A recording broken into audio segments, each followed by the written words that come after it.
Boa tarde. Hoje eu quero passar para vocês algumas combinações que eu programei aqui, tá? Tô com esse deck aqui do Gypsy Lenormand. Eu quero passar algumas conjunções porque as pessoas estão me escrevendo, perguntando sobre tiragens, conjunções, pedindo assim minha observação, meu ponto de vista. E eu vou dar algumas observações, né? Seguindo a minha linha de raciocínio pessoal sobre as conjunções. Bom, então, vamos supor, as cartas variam muito de acordo com o que você quer saber, de acordo com a temática, né, do assunto. Deixa eu colocar aqui, abrir as cartas aqui.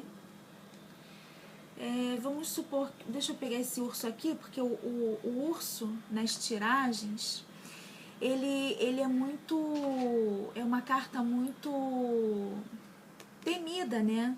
E é uma carta também bastante comentada, principalmente puxando para os aspectos negativos. Eu vou pegar assim o urso, que eu já ouvi comentários sobre o urso até na área espiritual, falando sobre magias, mas para mim não faz o menor sentido, porque eu estou espalhando as cartas aqui, não faz o menor sentido porque o urso não tem correspondência com magia. Ele não é uma carta que possua correspondências com magia. Não no meu entendimento, porque segundo a figura simbólica, você puxando a origem, você puxando todo o histórico do animal, não tem nenhuma associação com magia. Serpente, tudo bem, eu posso até considerar, né? Diante de alguns aspectos. Agora, a carta do urso, para mim, não faz o menor sentido associada à magia. Deixa eu colocar aqui o urso com caixão. Vamos colocar umas conjunções assim um pouco pesadas, digamos assim. O urso, caixão e rato. Aí eu coloquei aqui, tá? Urso, caixão e rato. Deixa eu ver outras conjunções aqui. Vamos pegar essas nuvens que também são muito comentadas. Essas nuvens com a âncora, tá? Nuvens e âncora. Vou botar assim, duas conjunções aqui, 3 conjunções aqui, tá? Agora deixa eu pegar a serpente com a cruz para dar o meu parecer também. Olha aqui, vou virar pra cá. Serpente com a cruz, tá? Por enquanto deixa eu trabalhar só com essas associações aqui, para não transcorrer muito tempo. Deixa eu pegar aqui, fechar. Bom, vamos lá. Urso, caixão e rato na área espiritual. Tá? O que isso quer dizer? A pessoa vem aqui, pergunta sobre a área espiritual dela, sai o urso, o caixão e o rato. Vou botar aqui. Urso, caixão e o rato. Dá pra ver aqui? Urso, caixão e rato.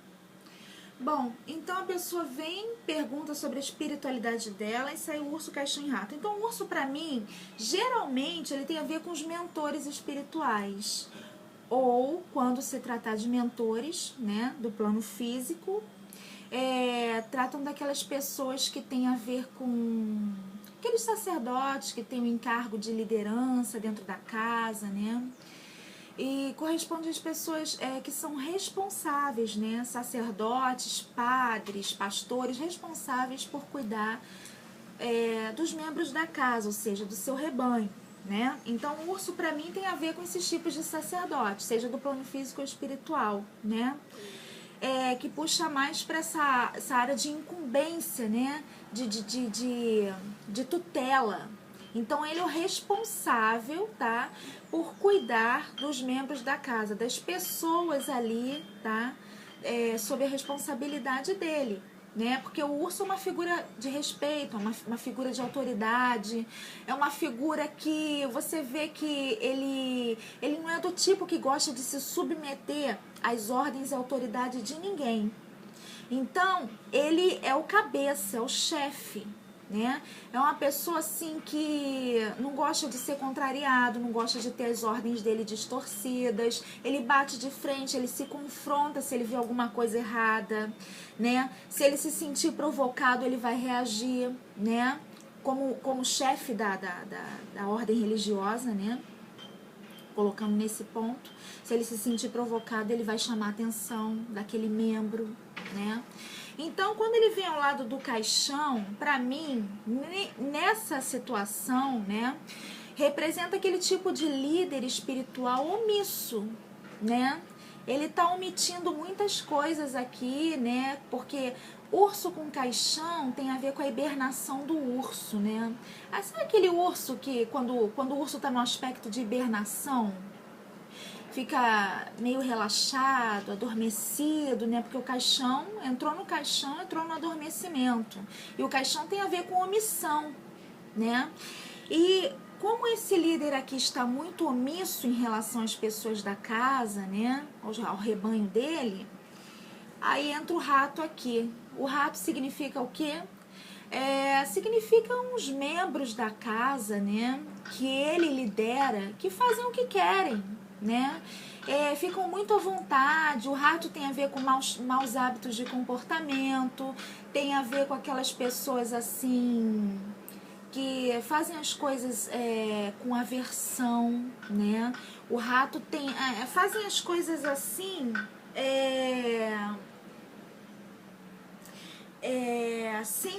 sem aquela vontade de se envolver, de participar, de comungar, né? Então, o que eles estão fazendo ali? Eles, de alguma forma, eles têm algum interesse, tá, em permanecer ali. Eles precisam de algo ali, extrair algo ali. É como se ele quisesse chegar ali para ter os pedidos atendidos e nada mais que isso. Não querem se envolver com nada, participar de nada. Só querem ir lá para receber, né? Esse é o rato, né? E agora, se você for ver o rato nesse contexto da espiritualidade, da religião, não é um tipo de pessoa assim que você vai poder botar dentro da tua igreja, da casa que você está zelando aí, seja lá qual religião for, porque essa pessoa aqui corresponde a pessoa com maus hábitos de comportamento. Pessoas assim que quebram as regras, né? Mas no silêncio, né? Porque o rato anda na calada da noite. Faz as coisas assim pelas costas, por trás, né? Fala que vai fazer uma coisa e faz outra, né? O rato, ele tem a ver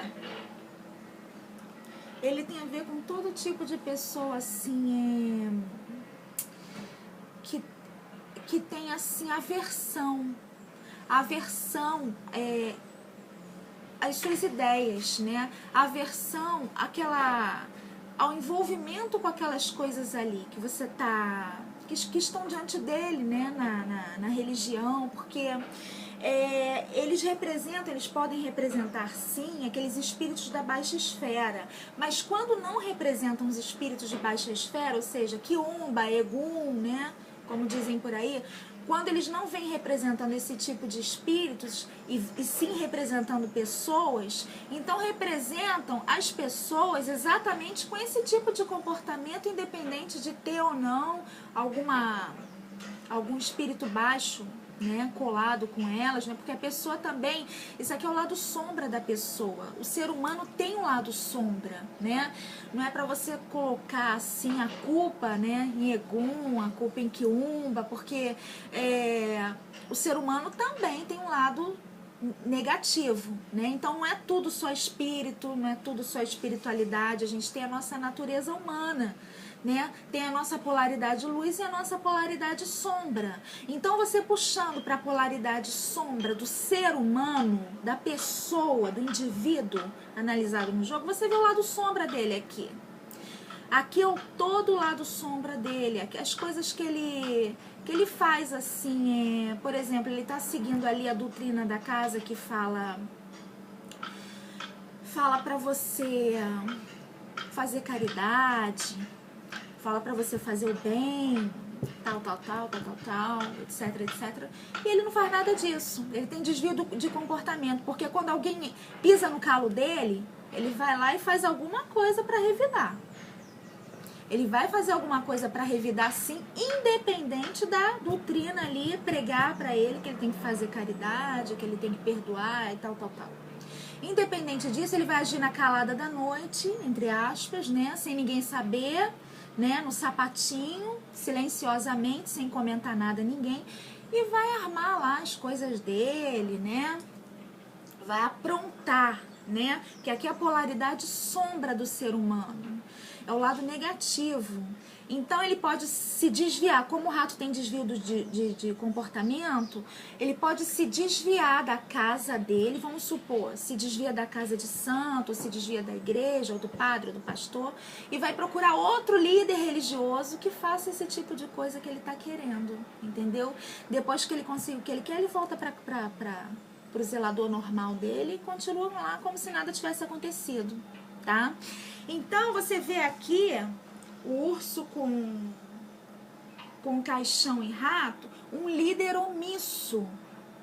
E as coisas estão acontecendo debaixo do nariz dele e ele não está tomando atitude, não está tomando providência, os ratinhos estão aí, né?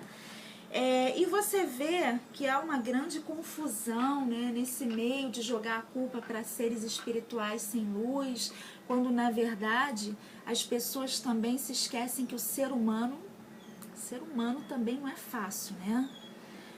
A nossa própria natureza humana, às vezes, ela tem horas que vai